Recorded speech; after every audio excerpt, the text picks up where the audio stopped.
Registros acertei, também não era muito difícil. Quando nós dizíamos há pouco que seria natural, tendo em conta o debate político tal como tem sido conduzido até agora, no que diz respeito a estas valorizações da importância destes investimentos e da bondade dos projetos, eu para usar essa expressão quero-lhe já dizer, por parte do PCP nós pomos já em causa a bondade dos projetos num caso específico para já, que é o IP8, por exemplo. Nós há anos a fio, que andámos a defender aqui nesta Assembleia o IP8 até à fronteira com a Espanha, e achamos que é pouco, que fica até Beja, por isso simplesmente, e que não haja... Por exemplo, isto é um exemplo, e durante vários anos nós apresentámos o IP8 nesta Assembleia, o IP4 nesta Assembleia, vários projetos de investimento público, porque nós não achamos que o investimento público seja a mais, nós achamos que tem sido a menos.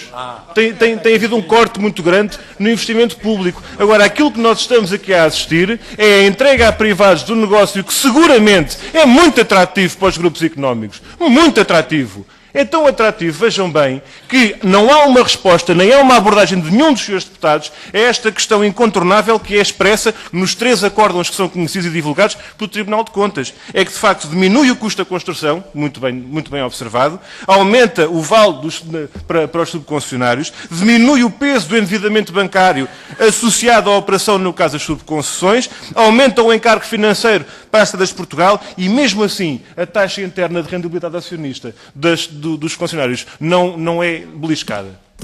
E isto é constatado, eu não estou a dizer que isto é uma afirmação minha ou do PCP, nem sequer digo que isto seja uma afirmação do Tribunal de Contas. Isto é o Tribunal de Contas a citar as Estados de Portugal, nos acórdãos.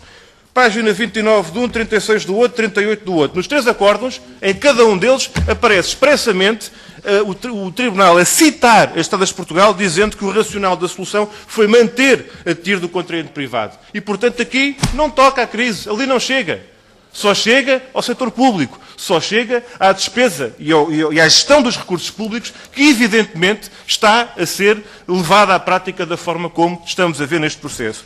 Ora bem, nós, nesta negociação, talvez possa ter havido aqui um mal-entendido. O primeiro, o Sr. Ministro disse que não houve nenhuma negociação, não há nenhuma negociação com os concorrentes, até à Best and Final Offer, mas, de facto, disse, e eu registrei, e penso que, de facto, é isso que corresponde, que chegámos à conclusão que os termos contratuais, chegaram os senhores, à conclusão que os termos contratuais que foram negociados entre o concedente EPSA e os concorrentes foram mais favoráveis na segunda fase do que na primeira, tendo em conta os custos de financiamento.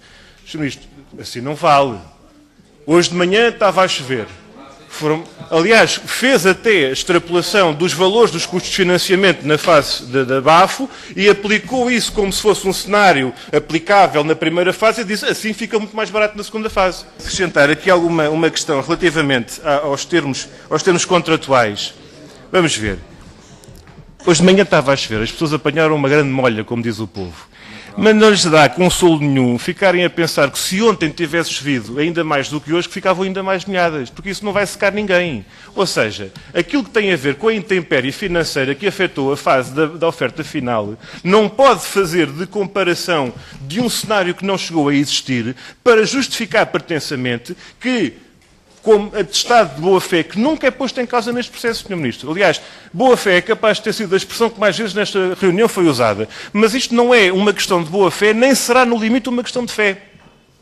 Será, no fundamental, uma questão de gestão dos recursos públicos, tendo em conta o cumprimento da lei, já foi dito por toda a gente, e a defesa do interesse público, tendo em conta o que é que está em causa e que interesses é que são beliscados. Eu penso que já demonstrei, na avaliação que é feita pelo Tribunal de Contas e nas afirmações que este atribui às Estados de Portugal, portanto, é uma afirmação de um autorizo suspeito, que o que está em causa aqui é manter a taxa interna de rentabilidade, manter aqui os interesses intactos para os contraentes privados, para os concorrentes, para as subconcessionárias. E é isto que nós pomos em causa nestes contratos e neste processo em concreto, Sr. Ministro. E, portanto, essa é uma questão que foi colocada na primeira ronda na intervenção que eu fiz e eu gostaria que abordasse esta matéria em concreto, sobre o que resulta para os contraentes privados, para as subconcessionárias, do ponto de vista da sua rendibilidade interna acionista, neste caso concreto, relativamente a estes processos. Isto é muito importante, tendo em conta o tal discurso de que a crise é para todos.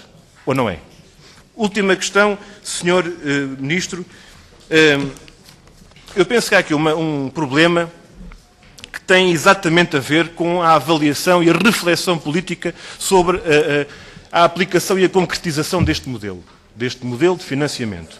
Ou seja, eu tinha dito há pouco que, há coisa de 1 ano e meio, 2 anos, o Governo, então em funções, decretou que as parcerias público-privadas são mais vantajosas para o país do que o modelo de contratação pública e de serviço público, estritamente falando.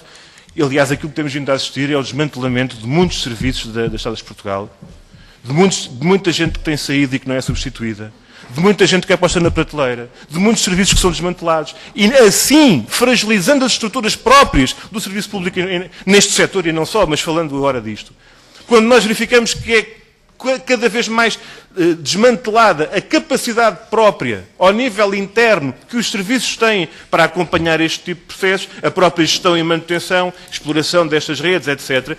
Quando nós chegamos a essa fragilidade com que hoje estamos confrontados, e basta conhecer a situação que se está a viver nos últimos anos nas Estradas de Portugal em relação a essa matéria, então acaba por ficar inevitavelmente mais barato, na lógica de quem tem governado desta forma, contratar alguém para fazer um concurso, uma entrega-chave na mão, do que estar a recorrer à capacidade instalada, que neste caso já não existe. E, portanto, Sr. Ministro, desta feita, quando o Sr. Ministro diz não podemos pôr estas opções em causa e esta estratégia em causa, e temos que avaliar e decidir de uma forma dinâmica, em que as decisões vão sendo tomadas e a reflexão vai sendo feita, a pergunta imediata é esta: o que é que vai então acontecer ao que está agora no terreno e às obras que estão a acontecer?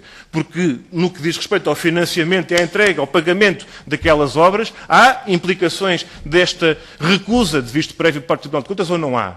Os prazos que estão ou não estão a ser cumpridos, inclusivamente compromissos financeiros, que implicações é que têm para a própria situação das Estradas de Portugal e da obra no terreno? Aliás, é um pouco preocupante, para não dizer mais, é um pouco preocupante que, dito por outras palavras, tenhamos esta visão de vamos andando e logo se vê. Isto pode ser perigoso a prazo. Aliás, foi na lógica da avaliação dinâmica que se foi adiando uma avaliação e uma reflexão que acabou por nunca se fazer. Sr. Presidente, eu vou terminar com esta ideia. As parcerias público-privadas, podemos trazer uma série de avaliações concretas e de relatórios à Auditoria do Tribunal de Contas em relação à Lusoponte, em relação ao comboio da Fertags, em relação às concessões rodoviárias, em relação a um conjunto de projetos e de processos em concreto, que invariavelmente o resultado foi negativo para o Estado e para o interesse público, segundo a avaliação que o Tribunal de Contas fez. E, portanto, isto levanta para cima de mesa uma questão incontornável que dificilmente se resolve com esta coisa da avaliação dinâmica e do logo se vê, porque isto é o que se tem ouvido ao longo dos últimos 15 anos, Sr. Ministro. E podemos estar a incorrer na repetição de um erro em vez de apontar para breve a sua correção, que pelos vistos nunca mais chega. Muito obrigado, Sr. Presidente.